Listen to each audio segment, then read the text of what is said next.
साथियों नमस्कार। मैं नागेंद्र कुमार कुशवाहा, राष्ट्रीय सचिव, विश्व भारती जन सेवा संस्थान।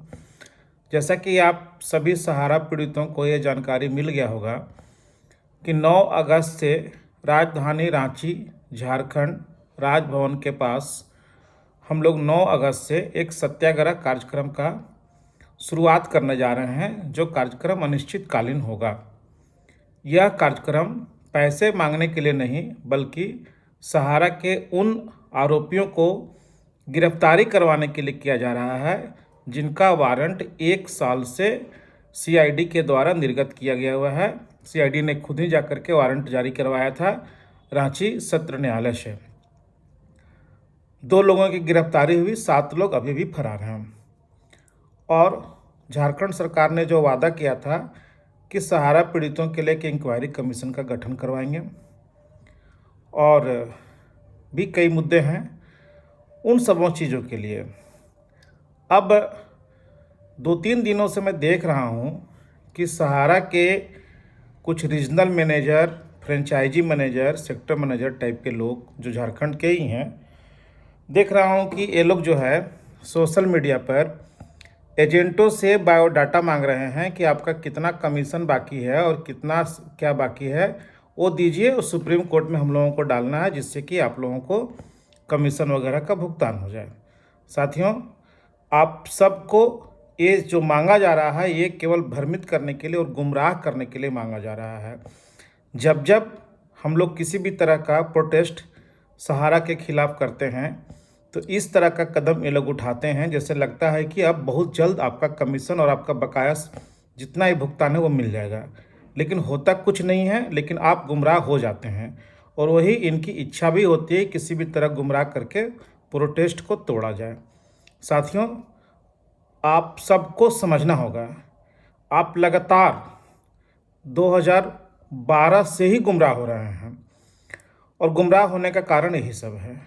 और आज परिस्थिति ये हो गई कि ये गुमराही के कारण जो लोग ज़्यादा सहारा पर भरोसा किए वही लोग ज़्यादा लोग सुसाइड भी किए। इनको आपसे कोई मतलब नहीं, आप मरे चाहे बचें, लेकिन इनके अधिकारी बचे रहें, इसके लिए ऐसा किया जा रहा है। साथियों, अंतिम दौर की लड़ाई है, क्योंकि विश्व भारती जन सेवा संस्थान का स्पष्ट मानना है कि चोर अगर चोरी करके चल जाए, डकैत अगर डकैती करके चल जाए, तो पहले चोरों डकैतों को गिरफ्तारी होना चाहिए, और जब गिरफ्तारी होगी तभी माल की रिकवरी भी होगी। इसीलिए हम लोगों ने यह स्टेप लिया है। चूँकि विश्व भारती जन सेवा संस्थान के लगभग 32,000 जो मेंबर हैं, उनका लगभग 2,000 करोड़ रुपये का क्लेम हम लोगों ने किया है माननीय सुप्रीम कोर्ट में और हर जगह। वो पैसा हम लोगों को किसी भी तरह से लेना है, और उसके लिए इनकी गिरफ्तारी होना अति आवश्यक है। झारखंड सरकार ने जो वादा किया था वो पूरा नहीं किया है। इसी के बीचों में हम लोग ये कार्यक्रम कर रहे हैं। अब मैं कुछ तर्क संगत बात आप सबके बीच में रखना चाहता हूँ। साथियों, जो माननीय सुप्रीम कोर्ट में स्पेशल बेंच बना है, उसमें कैटेगरी 1 में सैलरी पेई लोगों का बात चल रहा है। यही फाइनल जजमेंट अभी तक मैं चेक कर रहा था तो आया नहीं है। ऑर्डर जो 24 तारीख की जो हुई है उसमें क्या आता है वो देखा जाए। लेकिन जानकारी ये मिली है कि सहारा ने लगभग 25,000 लोगों का सैलरी का जो डिमांड किया है उसमें एजेंट का जिक्र नहीं है। उसमें जो सहारा के एम्प्लॉइज़ थे, ऑफिस के जो डायरेक्टर्स थे, आपका जाकर के ऑफिस स्टाफ थे, उन लोगों के लिए मांगा गया है, जिस पर कि माननीय न्यायालय ने कहा है कि कौन सा एम्प्लॉइज सहारा के किस ग्रुप में, किस कंपनी में था, उसका पूरा डिटेल बना के दिया जाएगा, और उसको 6 महीना का एक कमेटी का फॉर्म किया गया है, और 6 महीना में रिपोर्ट को देगा, जैसा कि अभी तक प्राप्त जानकारी मुझे मिला है। तो उसमें एजेंट कहाँ से आ गए? एजेंट को क्यों गुमराह किया जा रहा है? और गुमराह भी किया जा रहा है तो जो नीचे के अधिकारी आरएम टाइप के जो हैं, जो खुद ही भागे भागे चल रहे हैं, ये लोग पिछले दरवाजे से गुमराह कर रहे हैं। सहारा ने कभी एजेंट को तो अपना एम्प्लॉइज माना ही नहीं, ये आप लोगों को पता होना चाहिए। जैसा कि आप सबको जानकारी है, प्रोविडेंट फंड डिपार्टमेंट में जब ये बात उठी थी लखनऊ में, तो सीधा सहारा ने लिख के दे दिया था कि सहारा में जितने भी एजेंट हैं वो कमीशन एजेंट हैं, हमारे एम्प्लॉइज नहीं हैं, ये सब केवल कमीशन के लिए ही काम करते हैं। तो इनको एम्प्लॉइज इन लोगों ने माना ही नहीं कभी। आपका एफएफ का पैसा कहाँ जमा है ये भी क्लियर नहीं है। खैर, ये अलग बातें हो जाएगी। दूसरा सबसे इम्पोर्टेंट बात, ये मेरे हाथ में जो आप पिटीशन की कॉपी देख रहे हैं, जो रांची हाई कोर्ट में लगाया गया है, ये मैडम सपना राय का है। और बाकी इस तरह का पिटीशन इतना मोटा मोटा सहारा के जितने भी टॉप क्लास के अधिकारी हैं, चाहे ओपी श्रीवास्तव हों, नीरज पाल हों, डीके श्रीवास्तव हों, वगैरह वगैरह, सब लोगों ने लगाया। करीब 20 पिटीशन फाइल किया गया है कि सहारा में जो एजेंट काम करते थे वो कमीशन के लालच में काम करते थे। सहारा के अधिकारियों ने उनको नहीं कहा था कि सहारा में आप पैसा इन्वेस्टमेंट करवाइए, तो इस पैसे के भुगतान की जिम्मेदारी एजेंटों पर ही थोप दिया। ये लिखित है, किसी को चाहिए अगर सोशल मीडिया के माध्यम से अगर कोई हमें संपर्क करके लेना चाहें तो इसकी पूरी पीडीएफ भी मैं बना के रखा हूँ, किन्हीं को चाहिए तो मैं दे सकता हूँ। अगर आप लोगों को लगता है कि ये गड़बड़ है, कुशवाहा जी गलत तरीके से सहारा को बदनाम कर रहे हैं, तो इसका केस संख्या ले लीजिए और जा करके रांची हाई कोर्ट से सर्टिफाइड कॉपी निकाल लीजिए। सब लोग जा करके देख सकते हैं किस तरह से इन लोगों ने हाई कोर्ट में लिख के दिया है। और केवल रांची हाई कोर्ट में नहीं लिख के दिया है, जहाँ जहाँ भी केस इनके ऊपर किया गया सभी जगह इन लोगों ने लिख करके दिया कि सहारा में एजेंट जो थे वो अपने कमीशन के लालच में काम किए थे, हमने उनको काम करने को नहीं कहा था। तो जब ये इतने क्रूर है कि आपको अपना जो दोष है वो आपके ऊपर डाल रहे हैं, तो आपका भला वो सैलरी, बकाया कमीशन वगैरह कब आपको दिलवाने जा रहे हैं। और उसके बाद भी मैं कह रहा हूँ कि चलिए सारी बातें झूठी है, तो सहारा अगर माननीय सुप्रीम कोर्ट में इस तरह का पिटीशन डाला है कि एम्प्लॉइज के साथ साथ सहारा के एजेंटों को भी कमीशन की बात है, तो उस पिटीशन की कॉपी सोशल मीडिया के माध्यम से सबको दे दे कि वो क्या लगाया है, उसमें किस टाइप के लोगों को अपना एम्प्लॉइज माना गया है।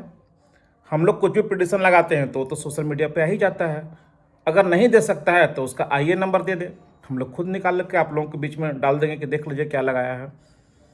तो ये केवल प्रोपगंडा किया जा रहा है कि किसी भी तरह से 9 अगस्त का आंदोलन को किसी भी तरह से नहीं होने दिया जाए, ताकि ये गिरफ्तारी से बच जाए। और ये मैटर जो है, जो डाटा मांगा जा रहा है, इस प्रकार का तो डाटा पहले भी कई बार मांगा जा चुका था। याद होगा आप लोगों को कि जब सहारा की ब्रांचें चलती थी तो उस समय भी आता था कि लखनऊ से मांगा गया है कि किनकी बेटी की शादी है, किनको एजुकेशन का पैसा का ज़रूरत है, आप लोग डाटा बना करके दीजिए और लखनऊ से पैसा आएगा और मिल जाएगा। क्या कभी लखनऊ से पैसा आया जो डाटा हम लोग देते थे? नहीं आया। तो आपको लगता है कि ये आपको मिल जाएगा? तो साथियों, ये गुमराह करने की एक बहुत बड़ी साजिश है। और उसके बाद ही मैं कहता हूँ कि यही बातें सहारा इंडिया के जो ऊपर के जो अधिकारी हैं, डीके श्रीवास्तव तो गिरफ्तार नहीं है, बाहर हैं, नीरज पाल बाहर हैं, सुशांतो सीमांतो बाहर हैं, और भी टॉप क्लास के जो अधिकारी हैं बाहर हैं, वो लोग क्यों नहीं लिखित रूप से जारी कर रहे हैं या सामने आके क्यों नहीं कह रहे हैं कि जितने एजेंट हैं वो डाटा दे दीजिए, आप लोगों का डाटा माननीय सुप्रीम कोर्ट में लगा करके आप लोगों का कमीशन रिलीज करा दे रहे हैं। तो इस बात को आपको समझना होगा। लगातार आप 10-12 साल से गुमराह हो रहे हैं सहारा सेबी के नाम पे, एम्बार्गो के नाम पे, और अब भुगतान हो जाएगा, कल भुगतान हो जाएगा, ये सारी बातों को लेकर के अब आपको तय करना है कि इस आंदोलन में हिस्सेदार बन के सहारा के अधिकारियों को गिरफ्तारी करवाना है कि नहीं करवाना है। आपको तय करना है कि आपका जो खुद का लाखों रुपया सहारा में इन्वेस्टमेंट है, कमीशन पेंडिंग जो है वो इन्वेस्टमेंट है, आपके जमाकर्ताओं का पेंडिंग है, उसको भुगतान करवाना है या इसी तरह से लगातार गुमराह होना है। चूँकि विश्व भारती जन सेवा संस्थान ने ठाना है तो ये आंदोलन तो होगा, निश्चित रूप से होगा, और हम लोग इसकी बहुत बड़ी तैयारी भी कर रहे हैं। आप सोशल मीडिया के माध्यम से देख भी रहे होंगे। झारखंड ही नहीं, लगभग 10 राज्यों से लोगों ने भारी मात्रा में टिकट कराया है रांची जाने के लिए, और बहुत सारी चीज़ें हैं जो मैं बता नहीं सकता, लेकिन इसका असर होगा। तो आप तमाम साथियों से मेरा ये हाथ जोड़ के विनती है, अपने लिए, अपने जमाकर्ताओं के लिए गुमराह मत होइए। रांची का आंदोलन को सफल कीजिए। निश्चित रूप से अब देखिएगा माननीय सुप्रीम कोर्ट में आपका भुगतान का रास्ता खुल जाएगा। तो धन्यवाद साथियों, मैं ज़्यादा और कुछ नहीं कहना चाहता। आप सबसे यही विनती करूँगा कि गुमराह होने से बचिए और 9 अगस्त से जो हम लोगों का सत्याग्रह आंदोलन रांची में हो रहा है, इसमें भारी से भारी संख्या में आप लोग आने का कष्ट कीजिए। धन्यवाद साथियों, नमस्कार, जय हिंद।